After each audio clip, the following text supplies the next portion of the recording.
안녕하세요. 어라운드 오브 스튜디오 플래처입니다. 지난 시간에 프로젝트를 생성했던 코틀린 스프링 관련돼서 우리가 이 스프링을 가지고 개발을 하기 전에 어떤 지식들을 알고 있어야 될까, 그것들을 좀 조합해서 한번 간단하게 알아보고 가려고 합니다.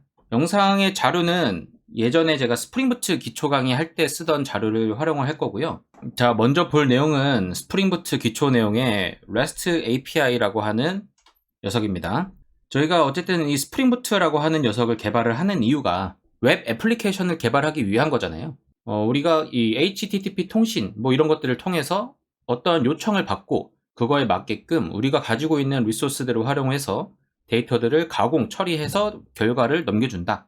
이게 우리가 만드는 서버의 역할이기 때문에 REST API는 거의 필수적으로 알고 있어야 되는 내용이라고 생각합니다. 자, API가 뭔지 먼저 알아야 됩니다. 애플리케이션 프로그래밍 인터페이스의 줄임말이고요.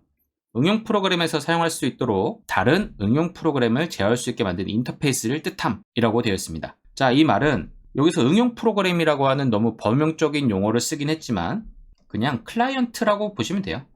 자, 클라이언트와 서버의 관계 정도로 이해를 해주시면 됩니다. 이 클라이언트는 쉽게 생각해서 네이버 앱 같은 거라고 생각하시면 돼요. 아니면은 뭐 구글, 우리가 그냥 자주 쓰는 카카오 이런 애플리케이션들을 얘기를 하고요. 이 핸드폰에서 우리가 뭐 카톡을 하든 아니면은 뭔가를 검색을 하든 이런 작업을 했을 때 우리는 REST API 통신을 통해 서버로 요청을 하게 됩니다. 각각의 서버겠죠. 뭐 네이버 서버가 있을 거고 구글 서버가 있을 거고 카카오 서버가 있을 거고 한데, 이때 이렇게 요청이 가면은 이 친구는 자기가 이제 가지고 있는 것들이 있잖아요.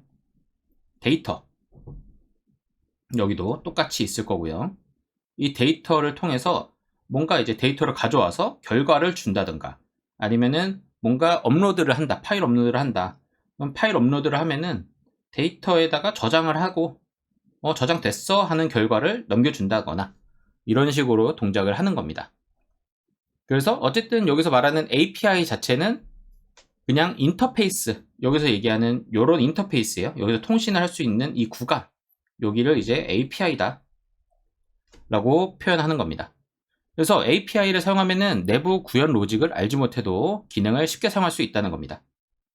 우리가 네이버 앱에 아니면 구글 앱에서 어떤 검색을 할 때 뭔가 이렇게 검색을 하잖아요. 그때 얘가 뭐 결과를 주는데 그게 이 안에서, 이 서버 안에서 무슨 일이 일어나는지 모르잖아요. 하지만 우리는 대체로 이렇게 우리가 검색하면은 이렇게 결과가 올 거야, 이런 것들을 이해하고 쓰고 있는 겁니다, 사실. 그래서 이런 내용으로 우리가 문장을 풀어서 얘기해 볼 수 있을 거고요. 그리고 여기에 있는 이 인터페이스라고 하는 이 녀석, 자, 이 녀석은 인터페이스란 어떤 장치 간 정보를 교환하기 위한 수단이나 방법을 의미한다는 겁니다. 자, 여기서 우리가 통신을 할 수 있는 방법들이 뭐 여러 가지가 있을 수 있잖아요. 자, 여기서는 뭐 인터페이스만 얘기를 했으니까 마우스, 키보드, 터치패드, 그리고 제가 지금 사용하고 있는 펜 태블릿의 펜, 이런 것들이 우리가 이 PC랑 통신을 하기 위한 하나의 이제 소통 수단인 거죠. 그런 식으로 그런 것들을 모두 인터페이스라고 표현하고, 우리가 이제 이 REST API 성까지 가면은 여기서 이제 쓰는 그런 통신 구간 같은 것들을 얘기하는 겁니다. API를 알아봤으니까 REST를 봐야죠. REST는 자, 자원의 이름으로 구분하여, 자, 여기서 자원의 이름으로 구분, 그리고 해당 자원의 상태를 이제 교환하는 거다. 자원의 이름, 자, 여기서 말하는 자원이 뭔지를 먼저 이해를 해야 됩니다. 자원은 우리가 말 그대로 그냥 데이터라고 봐주시면 돼요. 이 데이터를 이제 우리는 보통 도메인이라고도 표현하고요. 도메인이라고 하는 거는 흔히 하나의 좀 예를 들어볼까요? 만약에 뭐 여기 어때 뭐 이런 데라고 해보겠습니다. 여기 어때 라는 이제 앱이 있으면은 이 친구의 도메인은 무엇이 있는지 이제 조금 뭐 나열을 해보자면, 자, 여기 어때 뭡니까? 숙박 앱이죠. 자, 그러면 숙박을 하기 위한 뭐 그런 리소스들이 있을 거예요. 우선은 숙소 정보들이 있을 거고요. 그래서 숙소라는 도메인이 하나 있을 수 있고, 그리고 숙소를 예약해야 되잖아요. 이런 예약 시스템도 하나 포함될 수도 있을 거고요. 그거 말고도 액티비티 같은 것들도 포함될 수 있죠. 그리고 뭐 주문은 또 따로 둘 수도 있고, 여기서 우리는 뭐 할인 같은 이런 이벤트를 한다. 그럼 이벤트도 있을 거고요. 그리고 좀 더 상세하게 나가면은 뭐 쿠폰이라든가 뭐 기타 등등 뭐 이런 여러 가지 도메인들이 있을 겁니다. 그래서 이런 정보들이 우리는 도메인이라고 불리는 거고요. 그러니까 하나의 카테고리죠. 이런 카테고리들이고 그 카테고리는 모두 다 이 데이터를 포함하고 있는 내용들일 겁니다. 그렇게 이해를 해주시면 될 것 같아요. 자, REST는 서버와 클라이언트의 통신 방식 중 하나라고 하고요. 그러니까 이런 식으로 우리가 어떤 여기 어때 앱을 이제 표현하기 위해서 여기 뭐 여러 가지 뭐 이것저것 막 뜨잖아요. 이런 것들을 뜨게 하기 위해서 우리는 각 자원, 이 도메인이라고 불리는 이 자원에 우리는 서버를 통해서 데이터들을 요청을 한다. 이게 이제 여기가 클라이언트고 여기가 중간에 서버가 있는 겁니다. 자, HTTP URI, Uniform Resource Identifier죠. 이거는 이제 URL하고도 뭐 이렇게 헷갈릴 수 있는데 이거는 한번 검색을 해보시면 좋을 것 같고요.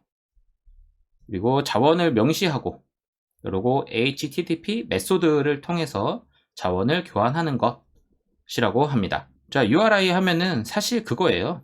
뭐 어렵게 생각할 필요도 없고 이거 URI와 URL 구분 못해도 상관없습니다. 뭐 일하는데 큰 문제 없으니까 그런 것들은 별로 중요하지 않고요. 우리가 어떤 요청을 보냈을 때 유튜브 같은 걸 보면요. 유튜브.com 한 다음에 슬래시가 들어가고요.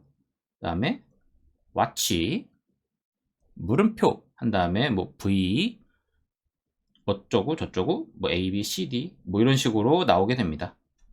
자, 이 watch가 여기서 말하는 이 자원을 명시를 하게 되는 거고요. 여기서 이제 watch가 어떤 식으로 사용되는지는 구글한테 물어봐야 돼요. 그것까지는 저희가 확실하게 뭐다라고 얘기하기는 어렵지만 어떤 영상을 틀어놓은 화면에서 우리는 이러한 리소스의 URI를 볼 수 있습니다. 그러니까 아, 이거 동영상 얘기하는 거구나. 이 동영상을 보는 그 화면 자체를 의미하나 보다. 그리고 여기 있는 뭐 V는 어떤 뭐 토큰 값이라든가 뭐 그런 것들이겠죠. 아니면은 뭐 며칠 뭐 이런 것들 있잖아요. 만약에 예를 들어서 우리가 어떤 영상을 보다가 얘를 이제 공유를 하고 싶은 거예요. 딴 사람한테. 그래서 공유 버튼을 누르면은 이거와 비슷한 경로를 줍니다. 어떤 식으로 주냐면 자, youtube.b 하고서 슬래시 한 다음에 어쩌고 저쩌고가 이렇게 들어가게 되는데요. 거기에 체크해서 시작 시간이라는 게 또 있습니다. 시작 시간을 우리가 정해줄 수 있는데요. 이랬을 때 t는 하고서 여기에 뭐 353 이런 식으로 들어가게 됩니다. 이거는 뭐 이제 초 단위가 될 수도 있고 뭐 그런 정의하기에 나름이겠죠.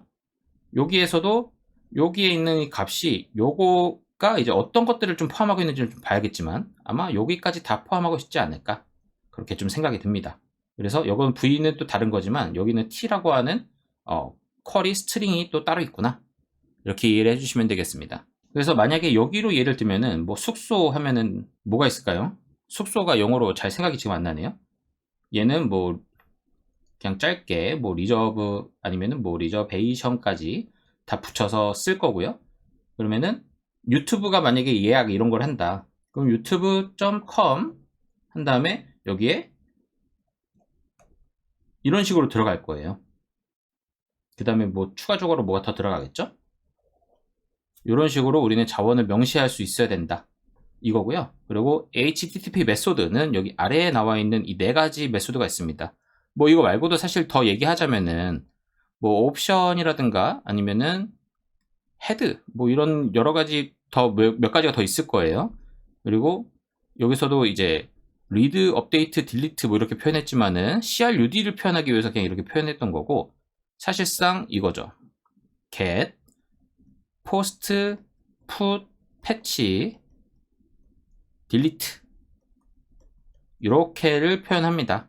그래서 이런 것들로 우리는 자, 이 reserve 했을 때 get 하면은 예약 정보를 가져오는 의미로 보면 되고요. post, put, patch 이런 거랑 같이 쓰였다. 그러면은 예약을 하는 거, 수정하는 거로 이해하면 되고 delete 메소드와 함께 쓰였다. 그러면은 예약을 취소한다고 이해를 하면 됩니다. 이렇게 이해해 주시면은 엄청 쉽게 넘어갈 수 있지 않을까 싶습니다. 자, 그 다음 REST의 특징이라고 해서 좀 적어놨는데요. 이거는 아까부터 계속 얘기했던 거니까 넘어가도록 하겠습니다. 그 다음에 stateless 이거는 우리가 상태라는 뜻이에요. 이게 이제 상태라고 하는 개념을 가지고 있는 건데요. 이게 무슨 말이냐면은, 자, 클라이언트가 있습니다. 그리고 서버가 있어요. 그래서 얘를 뭐 이렇게 하고 시퀀스 다이어그램처럼 표현을 한다고 했을 때, 이 요청 간의, 우선 내용부터 볼게요. 그러면 요청 간의 클라이언트 정보가 서버에 저장되지 않음입니다. 자, 이 말은 사실 좀 더 직역해서, 그러니까 좀 디테일하게 얘기하자면, 자, 쿠키, 그리고 세션, 요런 정보들, 이 클라이언트, 우리가 크롬이나 뭐 이런 브라우저 쓸 때 들리는 이런 용어들이잖아요. 이런 정보들이 더 우리가 구체적으로 의논하면서 들어가기 시작하면은 뭐 세션을 빼야 돼, 뭐 이런 식으로 얘기가 나올 수 있긴 하지만, 이런 거 이제 클라이언트 쪽에서 가지고 있는 정보들이 서버에 저장되지 않는다는 의미예요. 자, 만약에 여기서 우리가 예약을 했어요. 어떤 숙소를 예약했어요. 자, 숙소 예약하면은 얘는 서버는 여기 뭐 DB 같은 게 있어서 숙소 예약된 정보를 여기다가 저장을 할 겁니다. 그리고 저장 다 됐어 하면은 이렇게 해서 오케이 하면서 응답을 해주면서 끝날 겁니다. 자, 그 다음은 우리가 숙소 예약을 취소를 합니다. 취소 해서 여기서도 오케이 삭제 하고서 삭제됐어 하면은 오케이 하고서 응답을 주는 겁니다. 자, 이랬을 때 이 스테이트리스가 얘는 잘 유지가 됐냐 하면은 저는 오케이입니다. 이거는 스테이트리스가 잘 정의가 되어 있는 거고, 자, 만약에 이제 좀 극단적으로 가보겠습니다. 보통 이제 숙소 예약한 다음에 취소는 안 할 거잖아요. 근데 이게 만약에 자연스럽게 이루어지는 스텝이라고 만약에 예를 들어보겠습니다. 그래서 숙소 예약을 한 다음에는 무조건 우리는 취소를 하게끔 뭔가 이 서비스가 구현이 되어 있어. 그러면은 여기서 뭔가 리소스를 줄인답시고 숙소 예약을 하는 이런 정보들을 이 과정을 거치지 않고 여기서 캐시로 뭐 그냥 이제 가지고 있는 거예요. 그래서 OK를 주고 숙소 예약 취소를 하면은 이 캐시 정보를 삭제하는 식으로 여기서 삭제를 그냥 하는 겁니다. 하고 OK 하는 거죠. 그래서 정작 이 DB랑은 이제 통신을 하지 않는 이런 구조로 설계를 한 거예요. 실제로 우리가 어떤 이런 서비스를 사용을 할 때 문제가 없을 수 있습니다. 근데 이게 만약에 로컬 캐시다. 로컬 캐시인데 이거는 좀 더 인프라 개념으로 넘어가는 상황이긴 하지만 식으로 서버 묶음이 있는 거예요. 요 서버가 1, 2, 3 해갖고 6대까지 있는 거예요. 그래서 요청은 이 앞단에서 다 받아갖고 이렇게 하나씩 뿌려주는 거예요. 자, 그랬을 때는 이 숙소 예약을 한 서버가 있을 거잖아요. 그거를 이제 이 1번 서버가 했어요. 얘가 했는데 숙소 예약 취소하고서 요청을 날리면은 딴 데로 가는 거예요. 그래서 요 정보, 여기는 로컬 캐시에 여기에 저장되어 있는데 얘한테 요청을 하니까 뭔 소리야? 하면서 에러가 나는 거죠. 이 상태를 정상 처리하지 못하는 상황이 발생을 하는 거예요. 이런 것 때문에 우리는 이 스테이트리스 상태를 유지해야 된다는 거고요. 그래서 여기서 이런 것들을 또 해결하기 위해서 또 여기에서 요상한 작업들을 또 합니다. 그게 뭐냐면은 뭐 우리가 흔히 부르는 뭐 스티키라고도 부르고요, 해쉬라고도 부르는 이러한 로드 밸런싱 방법, 로드 밸런싱 메소드라고 칭할게요. 이런 것들을 설정을 해서 여기서 세션 값을 저장을 하게끔 만들어요. 뭐 물론 정확하게는 세션 값이 아닐 수도 있어요. 이거는 기준이 좀 다를 수도 있는데 뭐 소스 IP라든가 아니면은 얘가 들고 오는 이 네트워크 통신에는 우리가 이 L2 계층에는 꼭 고유한 그 맥 어드레스 같은 것들이 다 들어가 있거든요. 이런 거나 아니면 IP도 뭐 고유할 수 있으니까 이런 정보들을 가지고서 하나의 해시값 같은 것들을 만들어서 이거를 이제 테이블에 저장하고 있는 거예요. 내부 테이블, 캐시로 만들어진 메모리에 담긴 테이블을 저장을 해서 동일한 곳에서 요청이 오는 것들은 동일한 서버로 갈 수 있게끔 처리를 합니다. 그러면은 이런 이슈들이 좀 해소가 되겠죠. 이렇게 해서라도 우리가 자원 낭비들을 좀 최소화하겠다 하는 방식들이 있는데 이 스테이트리스에 위반되게끔 설계해서는 안 된다는 거고요. 이 클라이언트와 서버 간의 통신에서는 동일한 클라이언트가 요청을 하더라도 늘 별개의 요청이라고 이해하고서 사용할 수 있어야 합니다. 이제 그런 것들을 고안해서 처리해야 된다라는 의미이고요. 자, 그 다음에 이제 캐시업을 해갖고 이렇게 나옵니다. 자, HTTP 프로토콜을 그대로 사용하기 때문에 이 특징이 캐싱 기능을 적용할 수 있다. 이 말은 무슨 말이냐면 우리가 또 브라우저 얘기를 안 할 수가 없는데요. 이 클라이언트에서 우리가 앱을 사용하건 뭘 하건 그거는 하나의 또 브라우저로도 볼 수 있긴 합니다. 우리가 흔히 이제 어떤 웹사이트든 맨 밑으로 내려가면은 그런 것들이 있어요. 뭐 개인정보 처리 방치 뭐 이런 거. 이게 가장 이제 우선은 그냥 제일 명확할 것 같아서. 요런 페이지 들어가면은 여기 있는 데이터 잘 안 바뀌잖아요. 요런 데이터들, 그리고 get이에요, get. get으로 동작합니다. 자, 이런 get 메소드를 사용해서 동작을 할 때 서버에 요청을 보내면요, 그냥 자동으로 똑같은 결과값 달라, 이런 의미입니다. 그래서 큰 문제가 없는데, 사실 어떤 여기서 말하는 이런 캐싱 기능을 적용한다, 이거는 우리가 동일한 요청이라는 것들을 좀 어떻게 정의하냐에 따라 조금 다르긴 합니다. 만약에 숙소 예약 취소 같은 기능들이 있고, 그리고 숙소 예약 현황이 있잖아요. 내역 뭐 이런 식으로 해갖고 우리가 조회할 수 있잖아요. 이런 거 조회했을 때 예약한 후에 나오는 결과값, 그리고 예약 취소한 다음에 결과값 다를 수 있잖아요. 그래서 이럴 때 우리는 캐시가 늘 업데이트 돼야 되는 그런 상황들이 발생할 수 있습니다. 그래서 우선 이거는 우리가 REST API만을 바라봤을 때의 특징이라고 이해해 주시면 되고, 실제 우리가 고안할 때는 어떤 식으로 우리가 구현을 해야 될지 그것들은 좀 고민이 필요합니다. 자, 그 다음 이제 레이어드 시스템이라고 해서 클라이언트는 서버의 구성과 상관없이 REST API 서버로 요청을 한다. 자, 이 말은 아까 제가 말씀드렸던 인프라적인 요소의 특징이에요.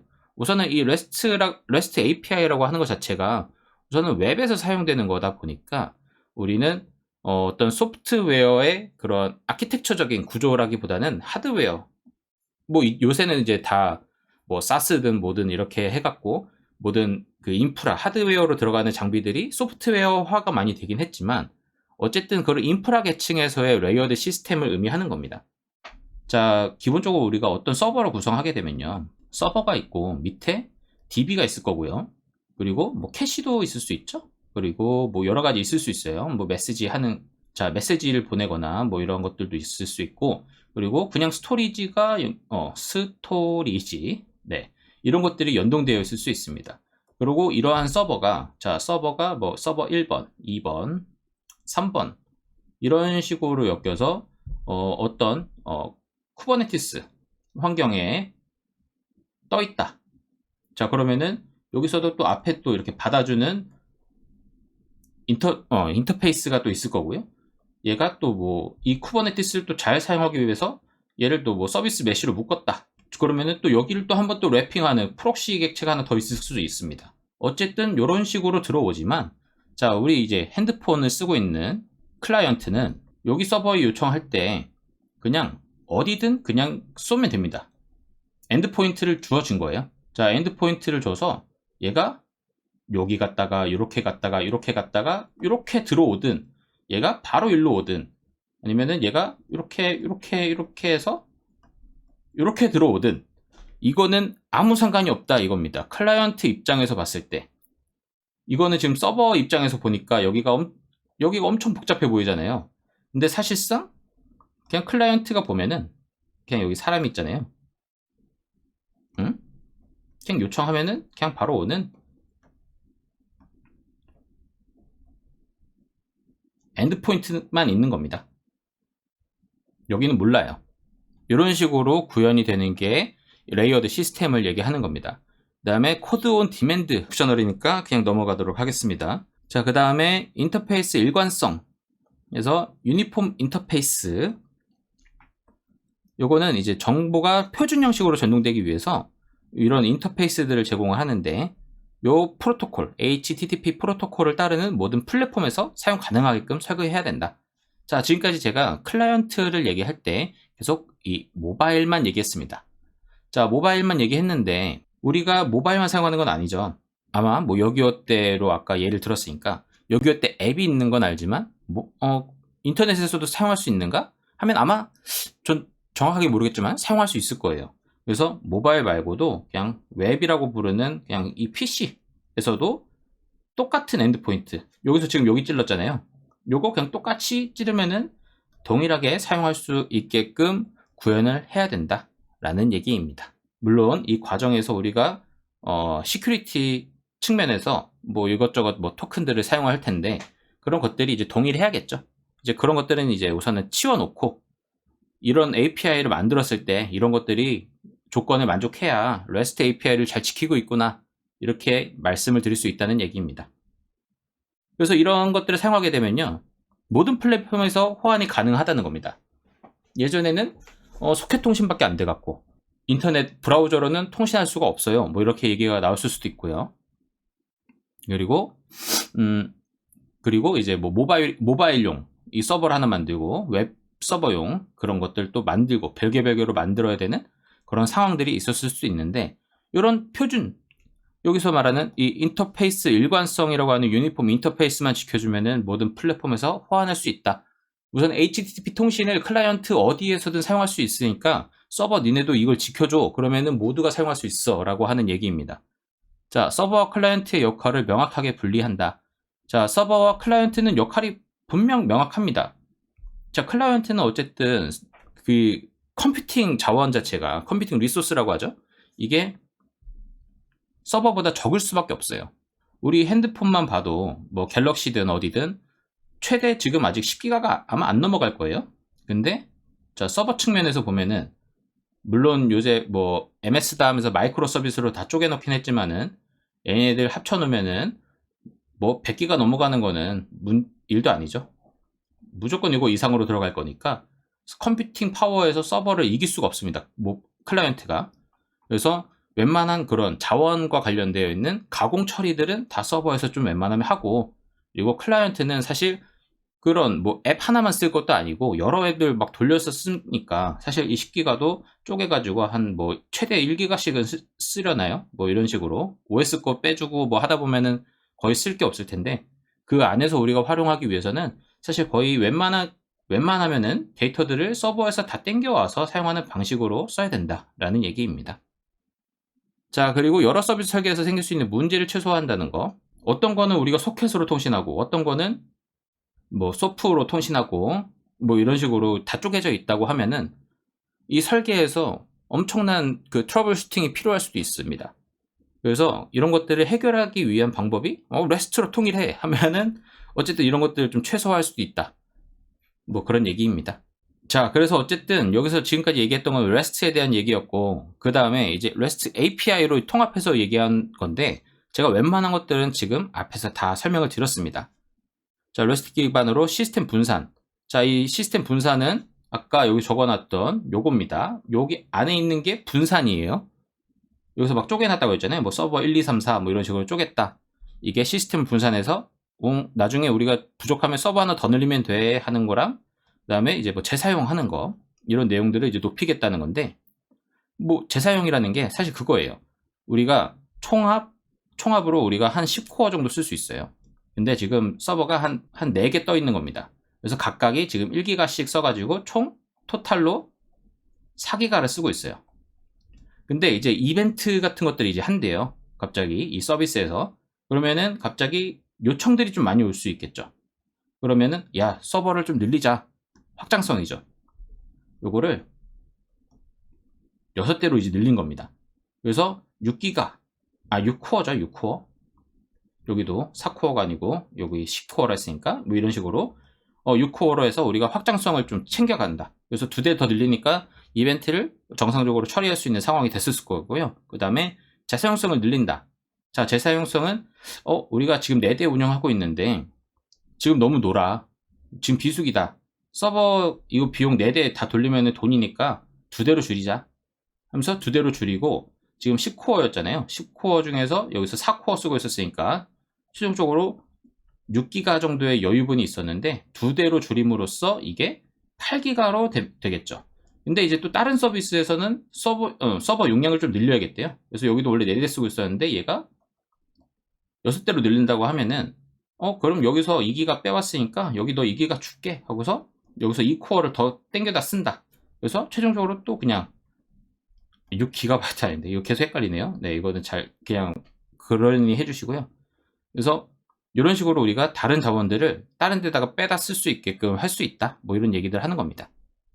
그리고 이제 이 표준을 따르고 있으면은 여러 프로그래밍 언어, 지금은 저희가 코틀린을 할 거고, 그리고 뭐 자바도 있을 거고요, 뭐 C도 있을 거고요, 뭐 풀풀, 샵, 뭐 파이썬, 그냥 그 외에 거의 뭐 이거 HTTP 안 따르는 프로그래밍 언어가 있다? 그럼 걔는 분명히 죽습니다. 그래서 무조건 거의 웬만한 언어에 다 있다라고 봐주시면 됩니다.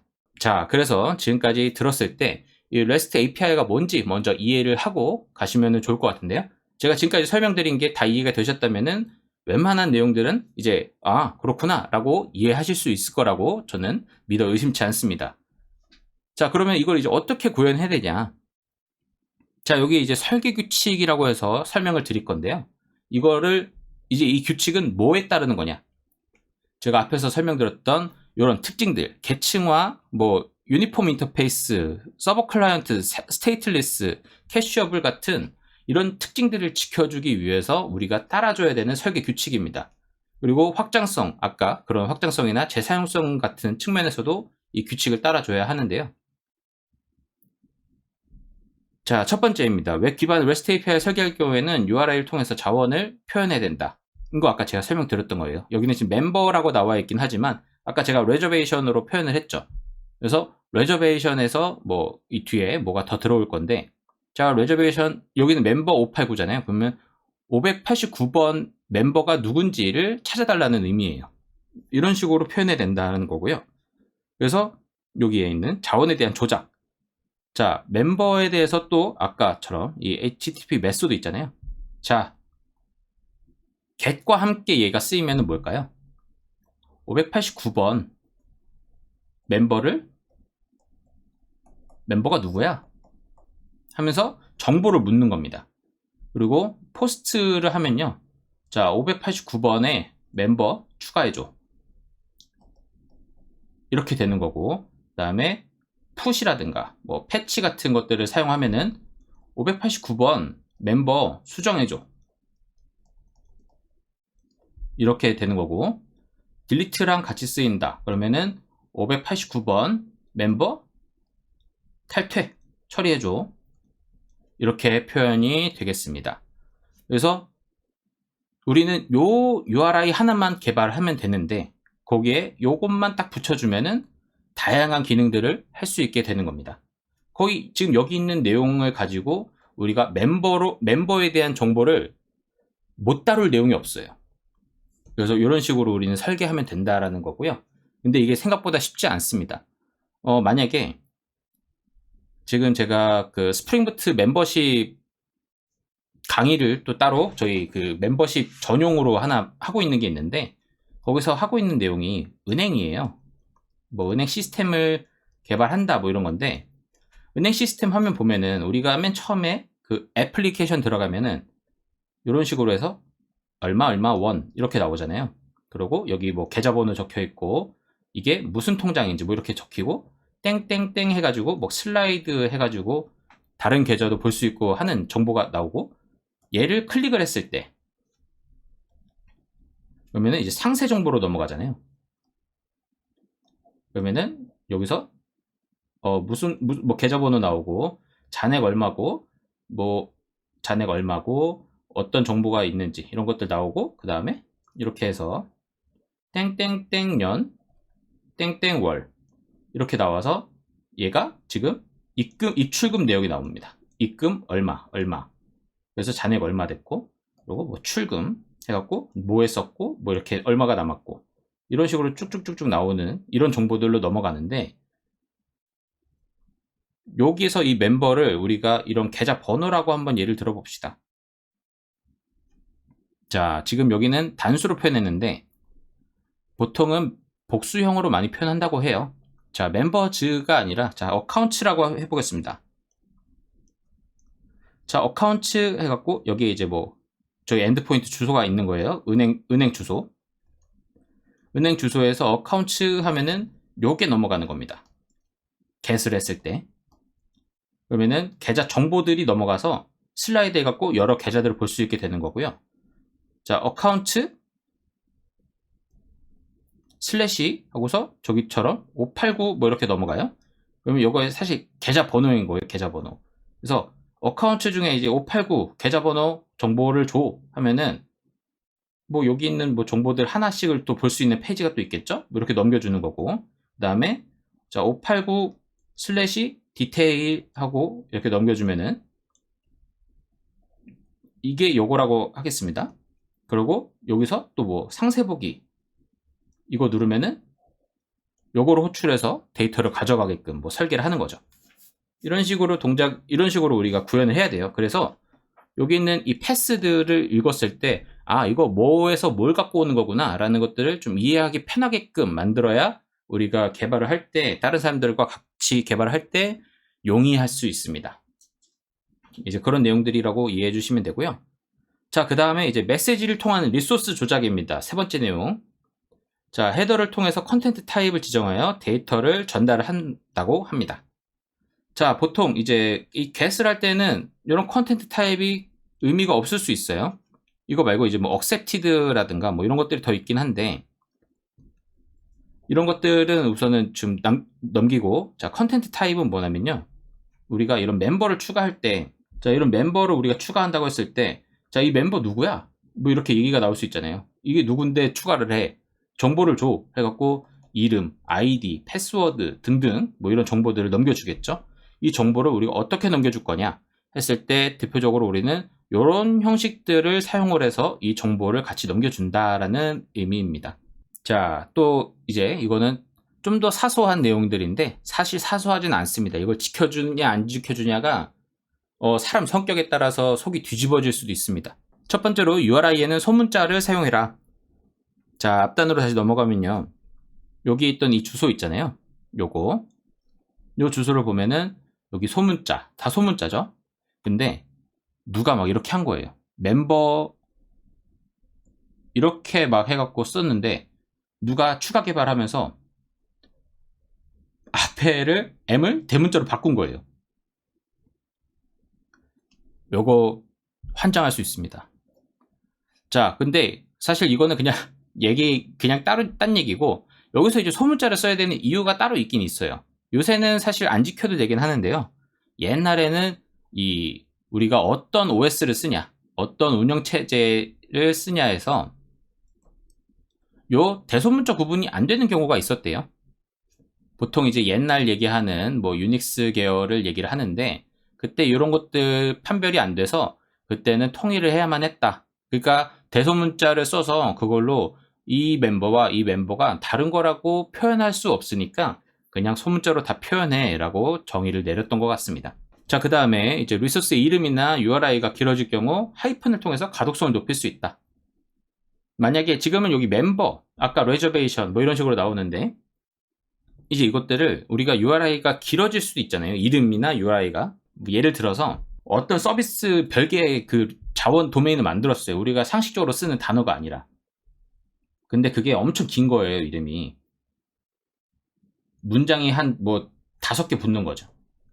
그래서 요거를 요런 식으로 쪼갤 거냐, 아니면은 이게 나오는데 여기에 이렇게 하이픈으로 붙일 거냐, 뭐 이런 얘기인데, 이때 하이픈 붙여라 라고 하는 얘기예요. 그래서 언더바 쓰지 말라는 얘기이고요. 사실상 요거는 이제 같이 보시는 게 좋습니다. 그 다음에 자, 파일 확장자를 표현하지 않음.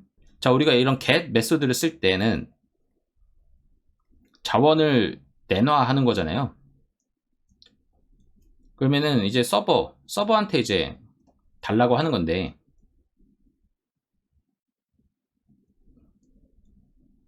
이 서버한테 달라고 하는데 그냥 달라고 하면 되는데 .jpg를 이제 붙여가지고 URI에다가 내놔 하면은 얘가 이 확장자를 제대로 구분을 못할 수도 있고, 아니면은 뭐 요 점을 붙임으로 인해서 이 서버가 아니라 만약에 이 앞에 뭐 엔진엑스라든가 뭐 이런 게 있어가지고 이 엔진엑스가 얘한테 안 보내고 뭐 딴 데를 찾다가 이제 나파운드를 떨굴 수도 있습니다.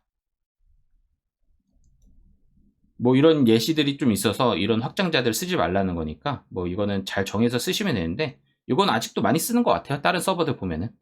근데 어쨌든 규칙 중에서는 이 확장자 표현을 하지 않는 걸로 정해져 있으니까 웬만하면은 안 하시는 게 좋고, 근데 어떤 회사든 이제 만약에 들어가서 기존의 서비스를 봤을 때 이런 JPG가 있다 그러면은 딱 봤을 때 고치기 쉬울 것 같은데 하면은 고쳐주시고, 아니면은 그냥 유지하셔도 뭐 문제는 없습니다. 그렇게 보시면 돼요. 자, 이렇게 해서 우선은 REST API에 대해서 기본적인 개념들을 살펴봤습니다. 자, 이 내용들이 꽤 중요한 내용이고요. 근데 이것만 설명했는데도 30분 정도가 지나버려 갖고 아무래도 영상을 좀 쪼개야 할 것 같습니다. 내용이 너무 길어지면 또 힘들잖아요. 그래서 이런 REST API 말고도 지금 보면은 MVC 패턴 정도는 알고 가도 좋을 것 같고요. 그 외에는 사실 뭐 더 설명할 건 없으니까 우선은 그런 것들은 좀 최대한 그런 것들은 좀 빼려고 하는데요. 어떤 거냐면 우리가 이 개발자로서 예술가가 되기 위한 수단들, 그러니까 좀 더 기술적인 내용들 있잖아요. 그런 것들은 좀 배제하면서 하려고 합니다. 그거는 어쨌든 우리가 구현하고 나서의 고민을 해도 사실 나쁜 방향은 아니라서, 물론 이제 이렇게 얘기하면은 이게 설계 때 반영이 돼야지 개발하고 나서 확장성이 유지가 되고 하는 거라고 얘기할 수도 있는데, 그러니까 이거는 기초 강의잖아요. 그래서 기초도 아직 못 하시는 분들이 사실 알고 갈 필요가 없다라고 판단해서 그런 내용들은 좀 배제하고, 진짜 우리가 어떤 기능을 구현할 때 이렇게 하면은 구현이 된다 정도로 우리는 내용을 다뤄볼 예정입니다. 근데 이 내용은 알아야 우리가 좀 이것도 아다르고 어다르고 하긴 하네요. 근데 이거는 알아야 우리가 개발을 할 때 실제로 좀 도움이 많이 되니까 좀 알고 가시면 좋을 것 같다는 위주로 좀 다뤄보고 그 다음에 개발을 진행해 보도록 하겠습니다. 아, 그리고 만약 이 내용이 도움이 되셨다면 꼭 구독을 한 번씩 눌러주시면 감사하겠습니다. 자, 그러면 오늘 내용은 여기서 마치도록 하겠습니다. 오늘도 좋은 하루 되시길 바라겠습니다. 감사합니다.